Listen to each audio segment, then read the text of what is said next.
Soundbox has worked out as preferred method for merchants to take payments. There is no confusion that merchant will like to take no better method than a Soundbox to take a payment. Clearly, it has solved for many problems for merchants. It has solved for assurance that the payment is successful. It has solved for trust, confidence between consumer and merchant. I'll try the real event that happened with me long back, way back in, I think it was 2018 and 19, when the wallet was the only method to pay a QR and the UPI QR, and we had started to work with UPI QR. And the interesting thing was that there was a Mother Dairy shop in the place near where I stay as a family, and I went there to get milk in the morning. And when I went there to take the milk in the morning, the shopkeeper did not accept that I had made a payment because I made a payment using Paytm QR, and the shopkeeper said, "Sir, आप थोड़ा रुक जाइए, मुझे check करना है." And once I went to see that, I was like, let's see what happens here. Obviously, he made a couple of other purchases of customers completed, and then he came to me. I said, आप मेरे को दिखाइए क्या से check करना चाहते हैं आप. Then he picked up his feature phone. In New Delhi, as you may be aware, many Mother Dairy shops are handled by many ex-army personnel. So the gentleman was an ex-army personnel, and I said, आप ये वाला phone use करते हैं? कहते हैं हम सब लोग Mother Dairy में यही वाला phone use करते हैं. This is what he said that. And then I was like, okay, if this is the phone that you're using, does it mean that you will receive this notification on SMS? उसने बोला हाँ sir, SMS देखना होगा. तो जो मैंने देखा वो बहुत ही स्टार्टलिंग था.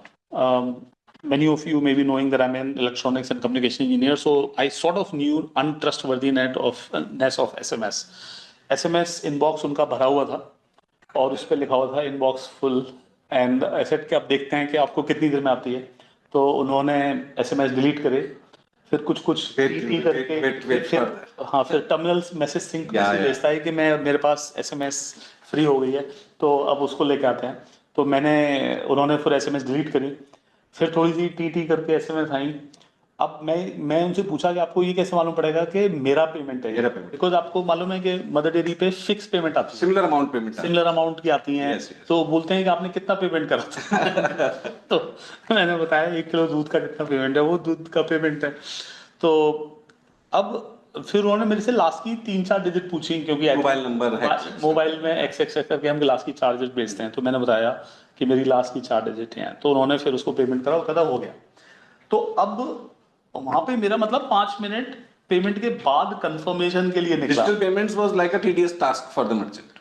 And then my theory was कि अगर इतने तरीके से डिजिटल पेमेंट होएगा और अगर इतना confirmation, if it takes so much of confirmation time for digital payment, then digital payment revolution is not happening in the country.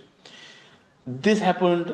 And then एक और आपको याद होगा रिपुंजय, ये तो बहुत ही इंटरेस्टिंग बात है कि जब हमें हैदराबाद में एक बहुत बड़ा पेट्रोल बंक है, which is the largest petrol bunk, जहाँ पे लोगों को, अगर आपको पता नहीं है तो हैदराबाद में पेट्रोल पंप को बंक बोलते हैं. I think this is specific to Hyderabad situation. वहाँ पे कुछ लोगों ने अपने स्मार्टफोन पे कुछ ऐप बना लिए थे जो पेमेंट सक्सेस स्क्रीन दिखाते थे, और उसमें वो चले जाते थे कि देखो ये मैंने पेमेंट कर लिया, ये पेमेंट कंफर्मेशन दे दिया मैंने आपको, और चले जाते थे. तो पेट्रोल पंप ओनर, जो पेट्रोल बंक ओनर हैं, उनको बड़ा अनकंफर्ट होता था, और वो कहते थे कि यार हमारे पास कुछ पेमेंट आती नहीं है. And when this quote and quote means, because बहुत सारे लोग अगर करने लग जाते हैं तो मिसयूज कर जाते हैं, तो बहुत प्रॉब्लम हो जाती है. तो हम लोगों ने उन दिनों में एक टीवी स्क्रीन लगाई थी पेट्रोल पंप पे कि आप प्रिंटर, फिर हमने प्रिंटर लगाया, SMS प्रिंटर लगाया, सब कुछ लगाते गए, और ये कुछ भी सोल्यूशन नहीं आया, बिकॉज स्केलेबल सोल्यूशन नहीं बन रहा था. और प्रिंटर के लिए रोल की जरूरत होती है, टीवी स्क्रीन एनीवेज कॉस्टली थे, स्मार्टफोन उन जगहों पे चल नहीं सकते थे, क्योंकि स्मार्टफोन, हर व्यक्ति का स्मार्टफोन कैसे चलेगा, पेट्रोल पंप कैसे होगा.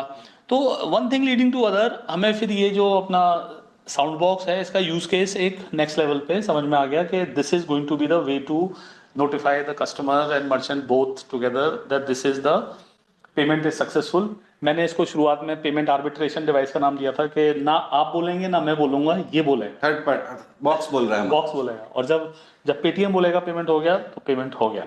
And Yeah, that that is was the trust seal which actually Soundbox gave to the merchant. correct. And one thing leading to another.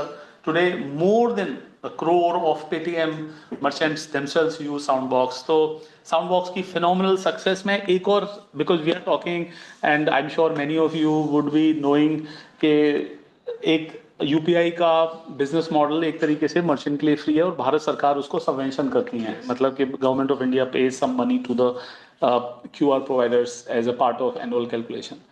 तो एक बहुत बड़ा लिमिटेशन मुझे रुपये अभी भी याद है कि लोगों ने कहा था कि हमारी सेल्स टीम ने कहा था कि दुकानदार इसके पैसे नहीं देगा। Yes. हाँ. और हमें लगा कि ये एक वैल्यू ऐड है तो इसके पैसे देने चाहिए। एंड वन थिंग, फिर जब कोविड आया तो हमने इसको होते हुए देखा और एक तरीके से एक नया पेमेंट का जो बिजनेस मॉडल है वो सबके सामने आया।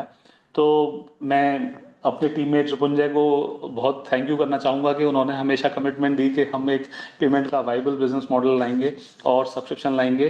एंड वहाँ से हमारी साउंड बॉक्स की journey as a paid premium device की जर्नी भी चालू हुई।